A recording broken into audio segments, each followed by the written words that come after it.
Okay, so you want to own a car wash. Buy a strip of land near a busy road, install a tunnel, and watch cars line up to pay you $20 to sit still for 90 seconds.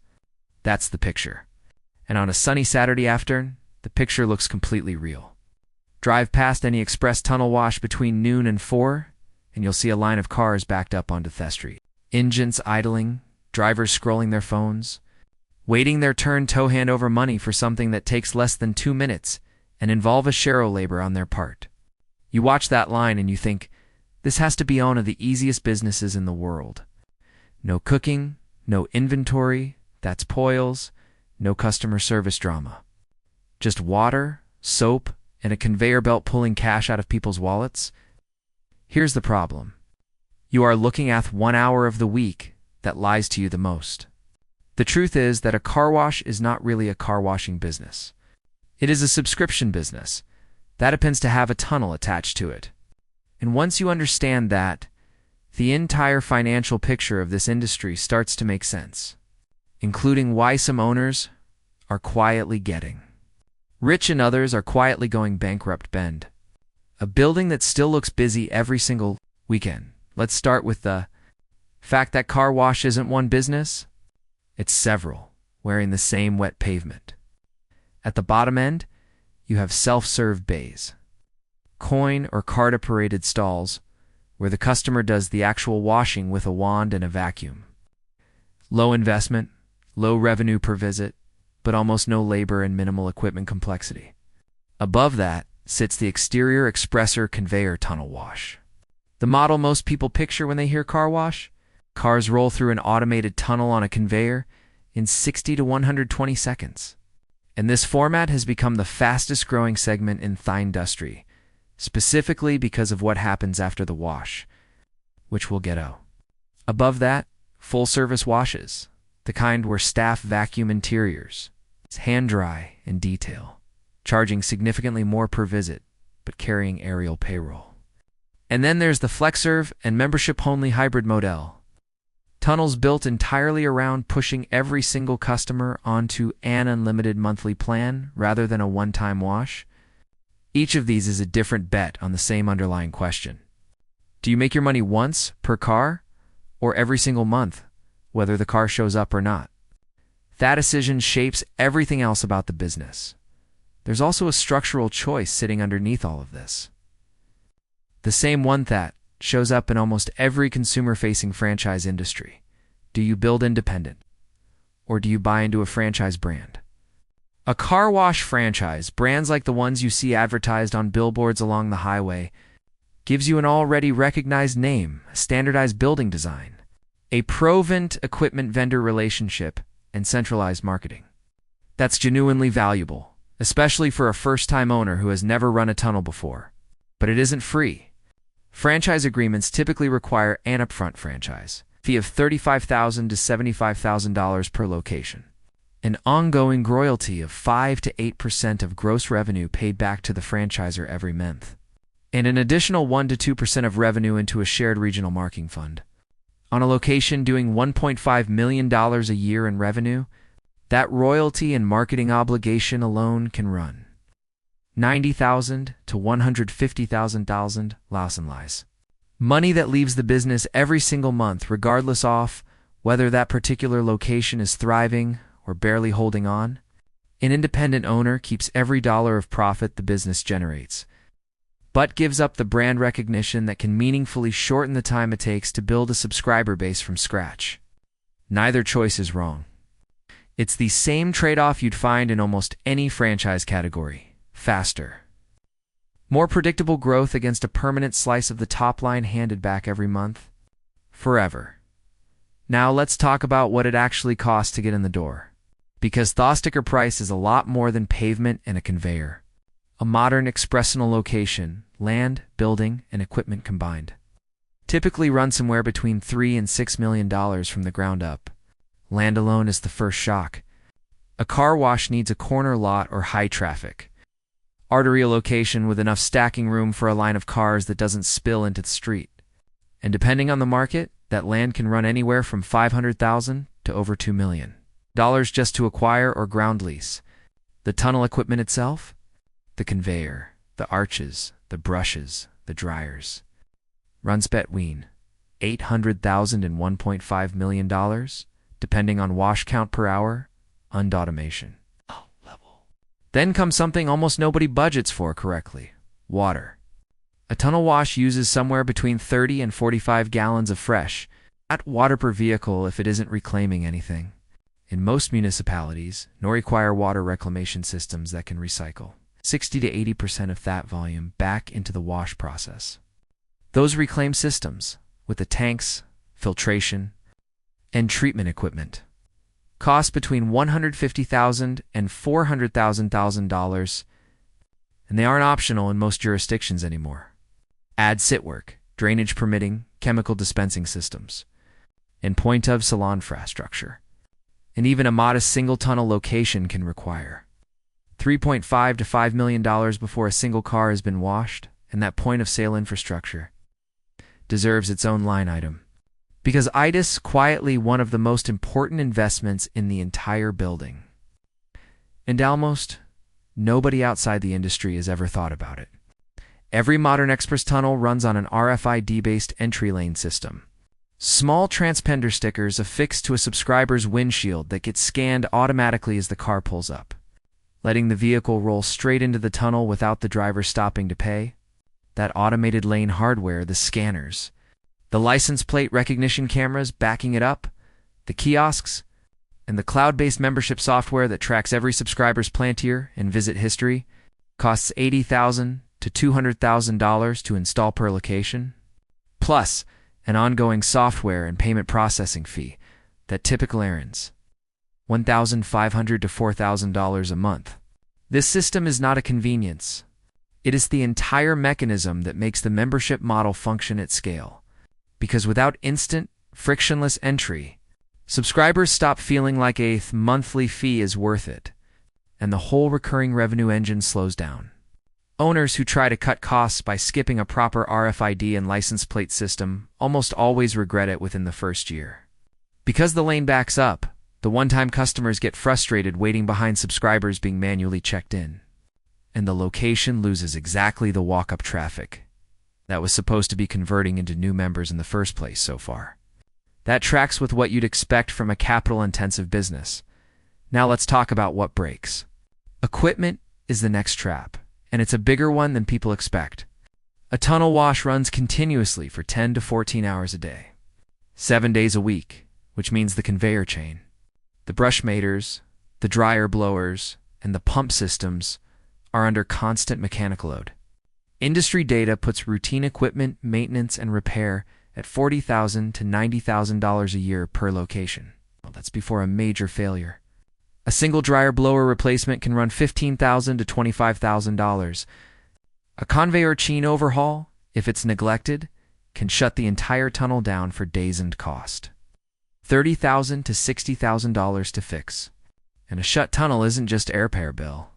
It's zero revenue on a fixed cost location because the rent, the loan payment, and the water bill don't pause while the belt is down. Chemical costs are the next line item people underestimate. Soap, wax, tire sheen, and drying agents run $0.902 to $1.60 per vehicle in consumables, which sounds small until you multiply it by the volume a successful tunnel needs to hit break-even, which we'll get to in a minute. Now, location. This is where first-time owners get the math wrong, because they assume a good location just means a busy road. It's more specific than that. A tunnel wash needs consistent commuter traffic, meaning the same cars passing the same spot twice a day. Because the subscription model depends on convenience, not novelty. Traffic counts of 25,000 or more vehicles per day passing the site are generally considered the minimum for a serious express tunnel investment. And sites on the going home side of the road consistently, your sites on the going to work side, because people are far more willing to stop for a car wash on their way home than on their way to somewhere. They need to be on time. Get that placement wrong, and no amount of equipment quality saves the location. Now we get to the part of this business that actually explains everything else. The membership. Picture to customers. In one scenario, a customer buys a single wash for $25 whenever they feel like it, maybe 6 times a year. In the other scenario, customer signs up for an unlimited monthly plan at $35 a month and washes their car twice. Which of those two customers is more valuable to the wash? It's the second one, by a wide margin. And this is the single most important idea in the entire industry. The subscriber. Paying $35 a month for 2 washes is generating $17.50 per wash in pure recurring revenue with almost no marginal cost, because the incremental water, chemical, and electricity to run one more car through the tunnel is measured in cents, not dollars. Industry data shows Unlimited Wash Club members average roughly 2 to 3 visits per month. Well, Bello, what a $30 or $40 monthly fee would cost them if they paid per wash. Which means most subscribers are quietly overpaying relative to their usage. And that overpayment is the entire profit engine of the modern car wash. This isn't an accident, it's the business model. Just like a gym docent secretly want every member showing up daily, a tunnel wash doesn't secretly want every subscriber maximizing their visits. Because heavy UCM's more water, more chemical, more wear on the equipment, and more to main, the stacking lane pushing away. One-time customers who'd pay full price, the forgotten membership sitting, unused on a customer's card statement is the most profitable customers a car wash can have. There's a structural risk sitting underneath this entire model, and it's worth walking through because it's reshaping the whole industry right now. Over the past several years, private equity firms identified express tunnel washes as an ideal roll-up target, a fragmented industry of independent operators that could be bought up, standardized, and consolidated under a handful of national brands. The largest publicly traded operator in this space, Mr. Car Wash, now operates several hundred locations across the country, built substantially through acquisition. The pitch to investors was straightforward: recurring subscription revenue, high margins, and a recession-resistant service people won't cancel because the monthly fee feels more. But that roll-up wave has also loaded a significant share of the industry with acquisition debt. And rising interest rates in recent years have made refinancing that debt considerably more expensive. A smaller regional example makes this even more concrete. Several private equity-backed regional chains expanded aggressively during the rate years of the early 2020s, buying up independent washes across a metro area and rebranding them under one name, financing much of the acquisition cost with variable rate debt, on the assumption that low rates and rising subscriber counts would continue indefinitely. When rates climbed into new location, construction costs rose at the same time. Several of Thesa regional roll-ups found themselves unable to refinance maturing debt on workable terms, forcing sale-leaseback deals, distressed asset sales, or in some cases, the sale of the entire portfolio to a larger competitor at a steep discount to what had been invested. None of this happened because Seppel stopped wanting clean cars. It happened because the math connecting Gakuzi debt to actual location level. Cash flow stopped working. Themament financing conditions shifted. The visible line of cars in the stacking lane tells you nothing about whether the parent company's balance sheet can survive its next refinancing. So how does a location actually make money in plain mechanical terms? The core engine is monthly membership revenue plus one-time wash revenue minus fixed costs. If a location has fixed monthly operating costs, rent or debt service, payroll, utilities, insurance, chemical, and equipment reserve, for around $70,000, and it charges an average of $32 a month per subscriber. It needs somewhere around 2,200 active subscribers just to break even on membership revenue alone. Before counting a single drive-up wash, below that number, the location is losing money every month. Above it, additional subscribers are close to pure profit. Because remember, the marginal cost of a light hostage member is close to zero. That's the good news. Here's the volatility right behind it. New locations typically don't reach that subscriber count on opening day. It can take 12 to 24 months off steady local marketing and word of mouth to build a subscriber base that size. And every one of those months burns through the working capitals are set aside before opening. Membership churn compounds the problem. Industry estimates put annual subscriber churn at 25 to 35%, meaning allocation with 2,200 members can lose 550 to 770 of them over the course of a year and has to acquire that many new subscribers just to stay exactly where I'd started. That's not growth, that's running in place. And it means marketing spend never really stops, even for a mature, profitable location. Break-even car count matters too, because not every location runs Primarillion membership.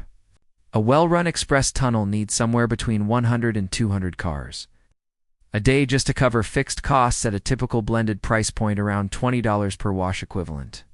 And the strongest locations in high-traffic markets can push past 300 cars a day. The gap between a location doing 100 cars a day and one doing 300 is the entire difference between a business barely surviving and one generating serious cash. And that gap is driven almost entirely by two things nobody can fully control once the site is built: how much competing traffic opens nearby, and how effectively the location converts one-time customers into subscribers in the first place. Now let's put it all together and look at what a full year actually looks like. Because this is where the two very different versions of this business reveal themselves. In the optimistic scenario, you picked a high-traffic, going-home location, hit your subscriber target inside 18 months, kept churn on the low end of normal, and built a strong mix of membership and downtime revenue. Under those conditions, a single well-run express tunnel location can generate somewhere between $1.2 and $2.5 million a year in revenue, with EBITDA margins in the 35 to 45% range once it's mature, which is genuinely one of the stronger margin profiles of any retail-adjacent business. That can translate to real, substantial owner cash flow, especially across a small multi-location operator rather than a single site. In their realistic scenario, 2 or 3 ordinary things go wrong. A competing tunnel opens 2 miles away and splits the subscriber base. Churn runs at the high end of normal instead of the low end. Water rates climb, or a drought-driven municipal restriction limits operating hours during peak season. Equipment starts needing more frequent repair than the pro forma assumed. A dang another $20,000 to $40,000 a year to overhead. Under those conditions, that same location can slide from a comfortable double-digit margin into a single-digit margin, or into an outright loss during a slow winter stretch. Even while the parking lot still looks reasonably full on weekends, and almost none of that swing shows up as a dramatic visible event. No fire, no scandal, just a slightly higher churn number, a slightly slower subscriber ump, and a slightly heavier repair bill compounding quietly month after month until the number at the bottom of the spreadsheet looks nothing like its plan. So if you do decide to open a car wash, remember the one thing that actually determines whether you succeed. It was never really about how many cars rolled through the tunnel on a Saturday afternoon. That line in the stacking lenient, where the real money comes from, it's the marketing. The real businesses convincing every one of those drivers to stop paying per visit and start paying every single month for a wash they'll quietly forget to use.